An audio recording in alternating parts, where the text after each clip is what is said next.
Hello,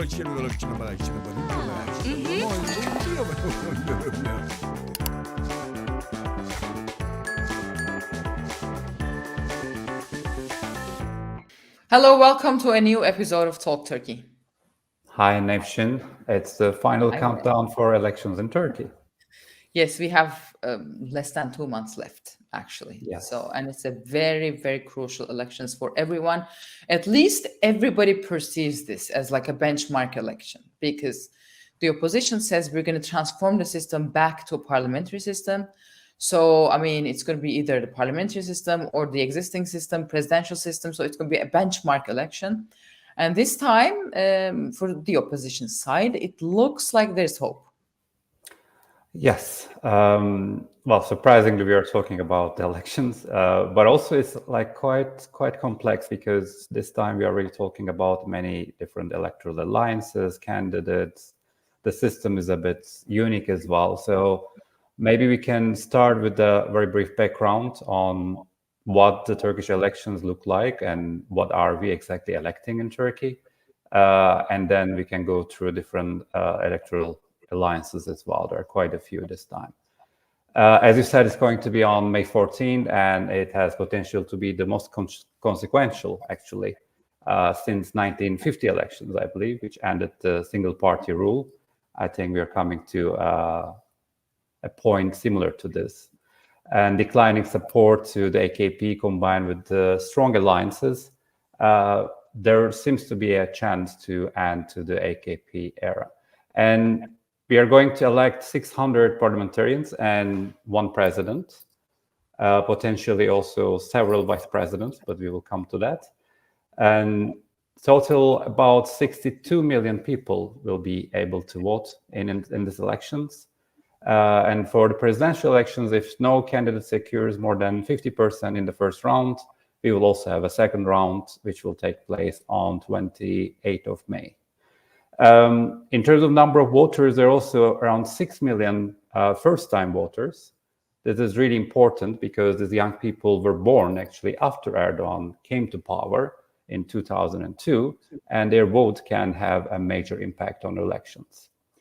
So as a result of the constitutional referendum in 2017, Turkey is ruled by a presidential system, as some say a La Turca presidential system, because it is also rather unique with many different peculiar rules. And under this system, the president is actually very powerful, and presidential decrees can really play a significant role.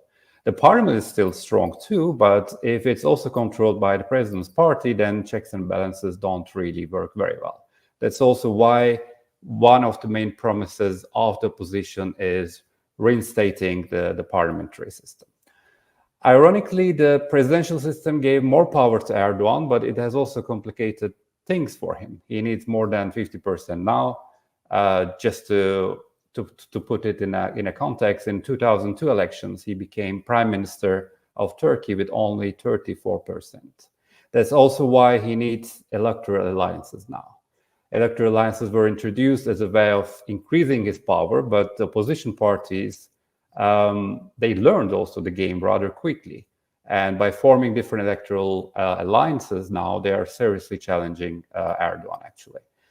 So electoral alliances have also increased the power of small parties in Turkey, because in the current system, 1 or 2% matters a lot. Moreover, the small parties have a chance to bypass the electoral threshold in Turkey, which is 7% at the moment. It used to be 10, and it was reduced to 7 last year.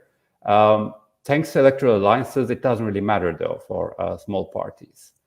According to the Supreme Election Board, 36 parties are qualified to run for the upcoming elections. There are certain requirements. Otherwise, the total number of parties are around 120 in Turkey. So following this brief background, we can maybe start to present all main alliances and their candidates. Maybe you can start with AKP's People's Alliance, probably also your favorite. Yes. Well, I mean, apparently so far, people's favorite in Turkey.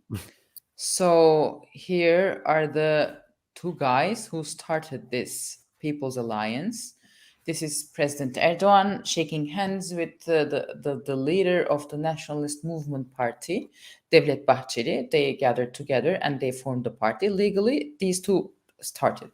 There's also one other smaller party, a Büyük Birlik Partisi, Mustafa Destici. It's a smaller party, but they're within the alliance. However, this is an interesting alliance. Like, for example, Devlet Bahçeli is not a minister or anything, or we don't have ministers from MHP, but rather there's one minister that Devlet Bahçeli likes, and that is the Interior Minister Süleyman Soylu. He is known to be in close contact with Devlet Bahçeli. But other than that, they have been racing in the elections with their own lists and everything. So we did not see MHP MPs that are competing from AK Party lists. So this was how this alliance was shaped. And there's also one other fringe party, Vatan Partisi, Doğu Perinçek, pro-Russia, pro-China party, but they're not really, legally within the coalition, but they're supporting the coalition from outside. So that is how it looks. So they are in power right now, but so far, we're going to come to the polls a little later, obviously. It looks like even Mr. Erdogan uniting forces with Mr. Bahçeli does not make them win the upcoming elections. So they're looking for new members. These two new members are very, very controversial. One is Hüdapar. So this is the chair of Hüdapar. This party basically, also there is Turkish Hezbollah, but Turkish Hezbollah is listed as a terrorist organization by the Turkish state. Back in the 90s, they had these little cell houses in the eastern Turkey. They were operating in the Kurdish areas. They were kidnapping Kurdish intellectuals, Kurdish theologians, and they were basically assassinating these people. So they were a clear-cut terrorist organization. But throughout the years, they said, okay, we're not terrorists anymore, and we're forming a legal party, and this is their party, Hüdapar, but they're a very fringe group, obviously, but they have fundamentalist views. And so can we call them like fundamentalist Islamist Kurdish party? Yes. I'll come to that in a little bit. But there's one other party, Yeniden Refah Partisi. So while this is Fatih Erbakan, the head of this party is Fatih Erbakan. People who are familiar with Turkish politics would know his father, Necmettin Erbakan. He's from Milli Görüş, one of the founders of Milli Görüş. That's his son, basically, because his party, his father's party, Saadet Partisi, are now in alliance with CHP. So he has his own party now, Yeniden Refah Partisi. So they also are having talks with AK Parti to join this alliance. But these two, this is really dangerous for Turkish politics. But because both Hüdapar and Yeniden Refah Partisi, they are representing very, very fringe groups in Turkey. And then being, talked to, them being in the political bargaining, basically this makes these fringe groups, this carry them to the Turkish people's agenda and make them, in a sense, mainstream. They really have, fundamentalist demands. For example, both Yeniden Refah Partisi, Hüdapar is also supportive of that.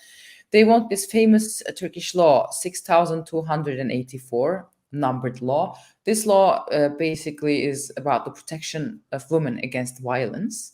They want this law to be repealed because they say this law should be abolished because of this law, women are being more independent, more free, and this and that, and we're losing a Turkish family, basically, traditional Turkish family. This law is really hurting Turkish society, so it should be changed, it should be abolished.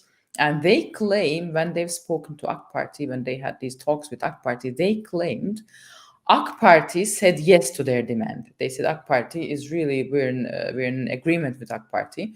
This law is going to change. They're in agreement with us. Some women politicians, strong women politicians in AK Parti, they said, no, we're not really in agreement with Yeniden Refah Partisi about this. But this reminds me of the time when Turkey left the Istanbul Convention. Same AK Parti women politicians, they were also against leaving that convention, but then the pressure from the similar fringe groups actually won, and Turkey left Istanbul Convention with only one signature of the president. So I think it's becoming really, really dangerous in that sense because of this system. Erdogan needs 50 plus one votes. And so he is now turning to these smaller parties, very fundamentalist, very, very marginal, to get just 1%, 2%, 1% more, 2% more. They're turning to these parties, making them mainstream. I find that rather dangerous for Turkish politics. And it's also like, for example, especially the New Welfare Party, they also have this agenda of promoting conspiracy theories about vaccines, about Israel, about West and all. And especially Hüdapar, they may also scare some other like moderate voters. This guy, Fatih Erbakan, during the pandemic, he was sharing, stuff on Twitter like allegedly people who got vaccinated gave birth to kids with tails, sort of stuff. He's that sort of guy. So big time, conspiracy theorist and everything. And now he's like a serious political actor all of a sudden, talking to Binali Yildirim. He's one of the big guns of AK Party you see in this picture. The last prime minister of Turkey is like sitting at the same table with this guy and negotiating. So yeah. Mm-hmm. And also maybe we should note that the total votes of the electoral alliance doesn't mean also the total vote of the president, because on one hand, Turks will be voting for electoral alliance for the parliamentary elections and then for the president. Like in 2018 elections, for example, the alliance got 53.7%, but Erdogan got 52.6%. Not a major difference, but even 1% can change a lot. And this can be also important because especially, I guess, among MHP voters, there is a tendency of voting for the alliance, but not necessarily voting for President Erdogan. Yes. So if you're done with this alliance, we can go to the main opposition alliance, maybe. Yes, please. Which is called the Nation Alliance. We talked quite a lot about them, actually, in the previous episodes. It's the main opposition alliance. It's also known as the Table of Six because there are 6 opposition parties in the alliance. They came together. The biggest one is the main opposition party, CHP, Republican People's Party, then center-right Good Party. Then we have 2 AKP breakaway parties, DEVA, more or less liberal, central-right, and Future Party, a sort of post-Islamist. Then there are also 2 small parties, one very small Islamist party, Felsti, and then a very, very small symbolic Democrat Party. And unlike the other alliances, actually, the Nation Alliance is also a potential post-election coalition. They've been working for a long time to determine their common positions, strategies, as well as a roadmap to bring back the parliamentary system in Turkey. They are preparing to govern Turkey following the elections. Their presidential candidate is Kemal Kılıçdaroğlu, the chairperson of the Republican People's Party. They have a unique strategy with candidates for vice presidents too. In this alla Turca presidential system, the president actually can appoint vice presidents, as many as he or she likes. However, we don't really have a system similar to the US. We usually don't know them in advance and they don't really run together. But the Nation Alliance did something rather unique and creative and declared also 7 vice president candidates. As CHP's chairperson is the presidential candidate, the other chairpersons of 5 political parties, as well as 2 mayors, 2 very popular mayors also in the West, Mayor of Istanbul, Ekrem İmamoğlu, and Mayor of Ankara, Mansur Yavaş, are going to be the vice presidents in case of Kılıçdaroğlu's election victory. This is also quite important, especially the involvement of mayors. Actually, it's happened following a major crisis within the alliance, and it was a sort of solution to find a common ground. And these mayors are already campaigning together with Kılıçdaroğlu, and this is an important element of the strategy. Maybe very briefly also, I can say a few words about Kılıçdaroğlu because he's also not very well known actually in the West. probably the mayors were even more popular, for example, in Brussels, and people knew about them, knew about their names, but the Kılıçdaroğlu is rather unknown here. So he's 74 years old. He's known as like a quiet, honest, modest person. The image he has been creating is more like one of us. And his lifestyle is also parallel to this image. He sort of has a modest middle-class life, including his apartment. He's also making some videos from his apartment to show that he's just living like many middle-class families actually in Turkey. He's Alevi. Alevis are under Shia Islam, but our viewers shouldn't confuse them with the Shias in Iran or Syria. This is a kind of a Turkish Sufi version of Islam. They are usually very open-minded and progressive. As Turkey is a Sunni majority country, some believe that this can be a disadvantage in elections. However, I believe that this is a major opportunity as well, especially for reconciliation in Turkey, because Turkey is very polarized. We've been talking about this all the time. And it's been one of the key policies of the AKP to consolidate their voters. A president from a different background is an opportunity so that many disadvantaged groups in Turkey, they can start to believe that they can also succeed. They can also be part of the system and they can rule the country as well. So Kılıçdaroğlu became a member of the parliament in 2002, actually, when AKP came to power. In 2009, he ran for municipal elections in Istanbul, and he lost against the AKP candidate. And in 2010, he became the leader of the CHP following a sex tape scandal of the previous chairperson. He didn't have an election victory against AKP, and this is one of the criticized points actually about him, maybe except the municipal elections in 2019, but his strategy of uniting the opposition in the last few years has been working very well.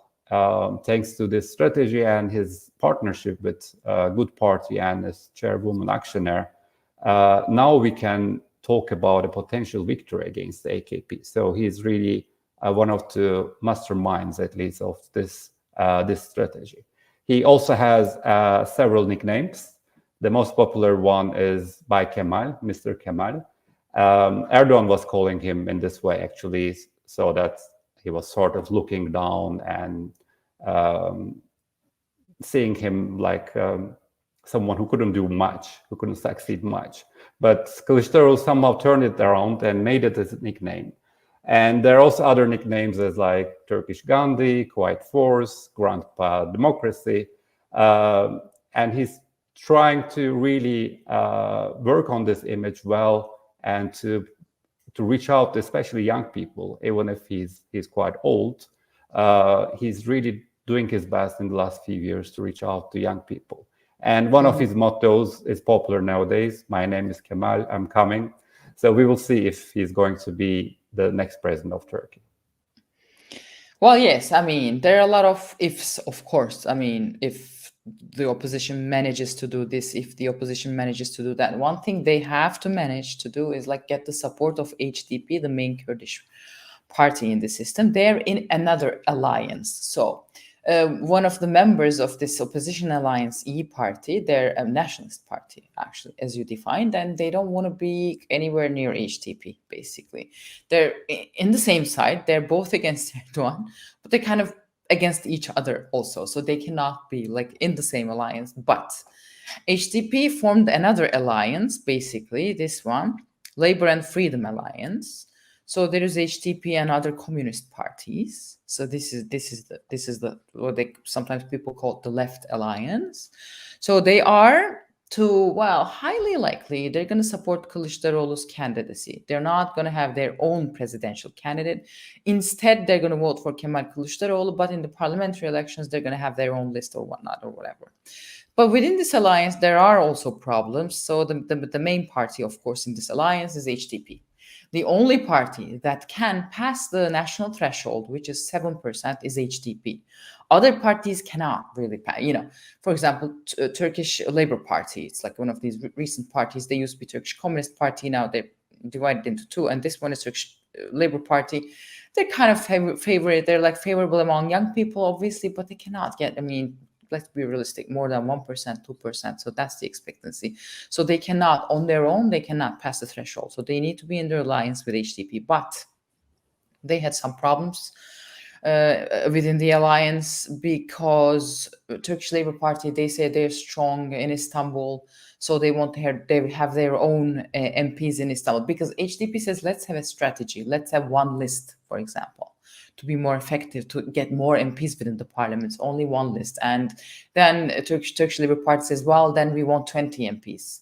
And HDP does not see this realistic. And Turkish Labour Party members, well, they used to be, I mean, they have some MPs. Ahmet Şık, for example, Ahmet Şık in the previous elections, he ran under HDP and he was elected by the votes of HDP voters, but then he switched parties. Then he switched to Turkish Labour Party.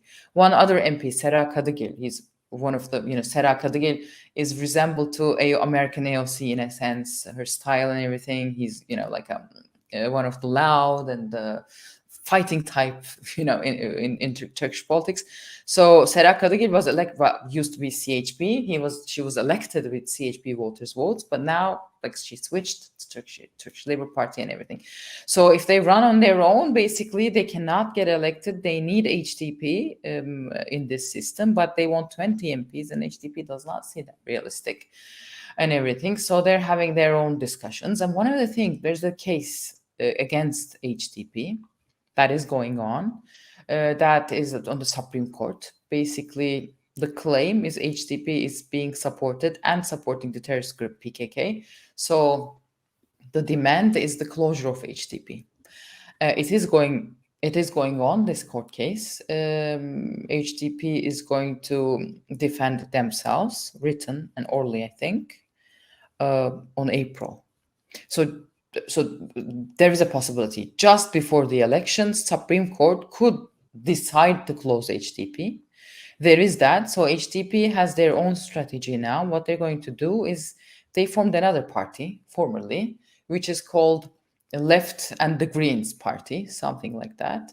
And this is actually HDP substitute party. So they are not going to risk running under HDP. They're going to run under Left and the Greens Party, basically. Even if HDP is closed, it will not make any difference. But since HDP voters are really, really loyal, and they're very political voter base, they always follow. They're gonna know that this Left and the Greens Party is actually HDP, and then they're going to be voting for that. And in the forthcoming days, it's expected that HDP is going to meet with Kemal Kılıçdaroğlu, and they're going to officially announce that they will be supporting Kemal Kılıçdaroğlu in the upcoming presidential elections. Yes, actually, when we see these alliances, we also see that when you operate under difficult circumstances, you can really be very creative. And that's what Turkish opposition is doing at the moment. And it's also a sort of democracy test as well, because in Turkey, we don't really have this culture of parties coming together, especially parties from very different backgrounds and ideologies. So this is sort of happening first time. And it's of course going with some ups and downs, but I think this is a very healthy exercise as well for the future of democracy in Turkey. Maybe we can continue with the next key player in the next elections.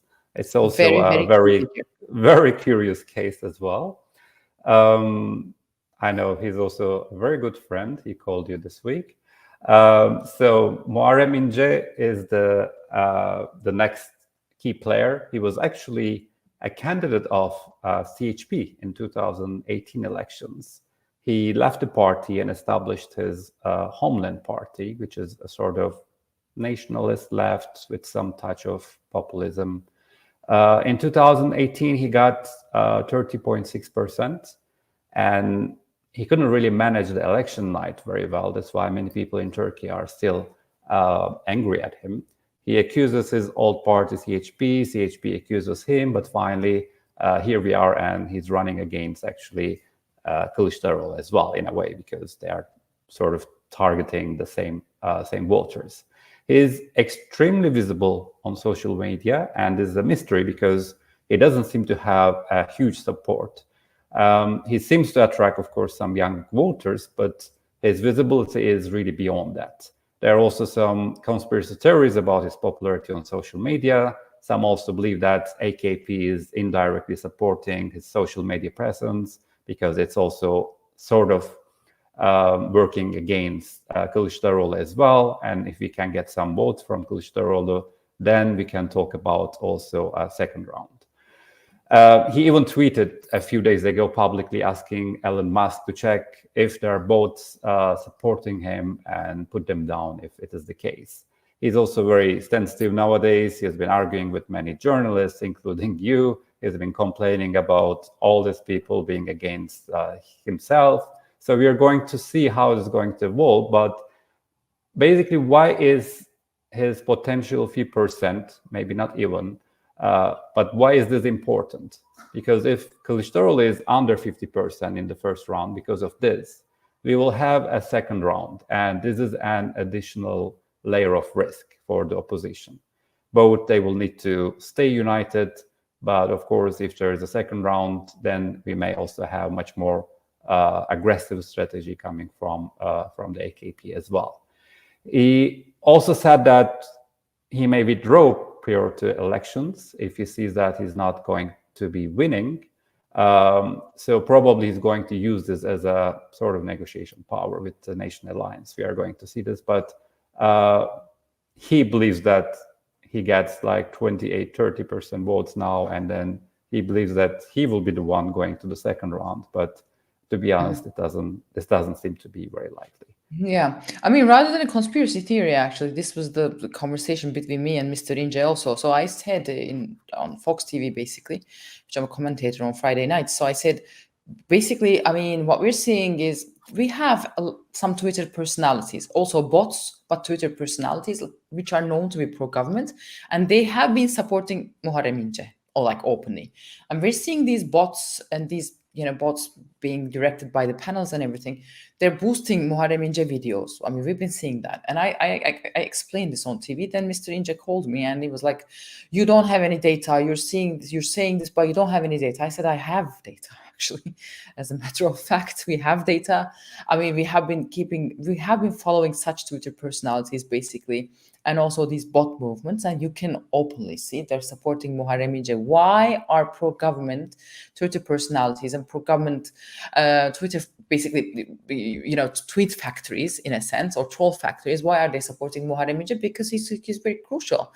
He's going to carry the election to the second round, basically, as you explained. And if the election goes to the second round, then who has the parliament is going to be much more important.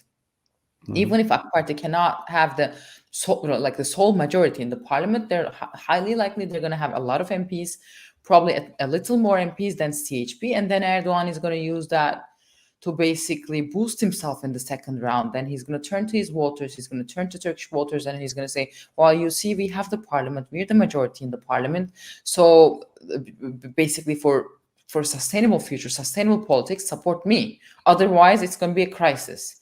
If the parliament is something else and the president is something else in this system, then nothing is going to run, nothing is going to work. So support me. So that's the plan. That's the game plan of the government. Actually, you can see this clearly. Another crucial candidate is going to be Sinan Oğan. This is the taller gentleman with the red tie. So we talked about this Victory Party before. Victory Party is this racist anti-immigration party, and they are in an alliance with some smaller parties. I don't know really who they are. They're not important. Nobody knew of them. There are too many of those small parties. Too many of small parties, but this is basically hardcore nationalist racist parties, and they are going to have a candidate, which is going to be Sinan Oğan. He started running also officially, but obviously, I mean, for İnce and Sinan Oğan, for them, because they don't have parliamentary groups within the parliament, they are going to need to gather 100,000 signatures to be able to run for president. But I believe they will be able to find these signatures because the government wants them to run. First of all, probably highly likely they're going to gather his signatures. Sinan Oğan also, he can get votes from E party base. the good party base, voter base. So I think Sinan Oğan and Muharrem İnce are very, very crucial to carry these elections to the second round. Yes, I mean, on one hand, all the strategies are about presidential elections. And then, as you said, the parliament is also very important. That's why within the alliances, there are also even more complicated balance of power games and where to cooperate, where not to cooperate. Some alliances will have some joint lists for certain cities, and then they won't have for other cities. So it's really a very complex game, and they are all doing their best actually to maintain sort of majority in the parliament as well. So it's really going to be very interesting. Shall we talk about polls a little bit? You made your own poll. Actually, not your own poll, but like Not my own poll. What did you do? Explain. Well, because during last few days, basically, there were 4 different polling companies came up with different results for March 2023. I just combined them to show them together, and this is also like showing a sort of a trend. Of course, some of these companies are more reliable. Some we don't really know much about them, but it's good to probably show them together because then we can see the trend, and trend seems to be about a 45 to 55% the balance, at least at the moment, between Kılıçdaroğlu and Erdogan, where the Kılıçdaroğlu is leading. Of course, the issue is like this is more about like when they are running head-to-head rather than with the other candidates. So we don't know what would be the influence of Muharrem İnce running or Sinan Oğan, and how they can really change this balances. That's why we should be cautious about these results as well. Well, yeah, I mean, for the opposition, it looks very, very optimistic, but it's going to depend on the next 2 months that Turkey is going to get through, basically. The campaigns are going to be really important. And of course, I mean, what to come. I was checking Reuters today. And on Reuters, for example, some AK Party, one of the AK Party politicians, they leaked this information. They say, well, Mr. Erdogan, now he understood the importance of free market economy, so he's going to make a U-turn after the elections. He's going to invite Mehmet Şimşek, one of his former ministers, economy ministers. During his time, it was a more... It has become like an urban legend, like inviting... Urban legend, exactly. So Erdogan is trying to signal the world that, yeah, okay, I'm going to go back to normal, so kind of support me, type of thing. He's also trying to take these steps in foreign policy. Turkish foreign minister met with Egyptian foreign minister, so they're really active, they're working. And probably Erdogan is going to be on the field himself, touring Turkey. Kemal Kılıçdaroğlu is touring Turkey all the time, so it's going to depend a lot on that. And I mean, you know, Turkey, every week something unbelievable happens. So it's really, you could say, wow, it's just 2 months, you know, nothing much can change. Wow, this doesn't go for Turkey. A lot can change, basically. These are the latest polls, but, you know, let's see. Yeah, I mean, that's why it's very early to talk about it. But on the other hand, this is also unique. I mean, the first time we are heading towards presidential elections where the opposition candidate is really leading. This is also sort of changing the dynamics, even the strategy of the government as well. So we are going to see, yes, some interesting 2 months, and probably we'll have also some new Talk Turkey episodes. We are planning to do them a bit more often as the elections are coming. So we'll be discussing all new developments in the next weeks, probably. Yes, good news for our viewers. Till next time, then. Till next time.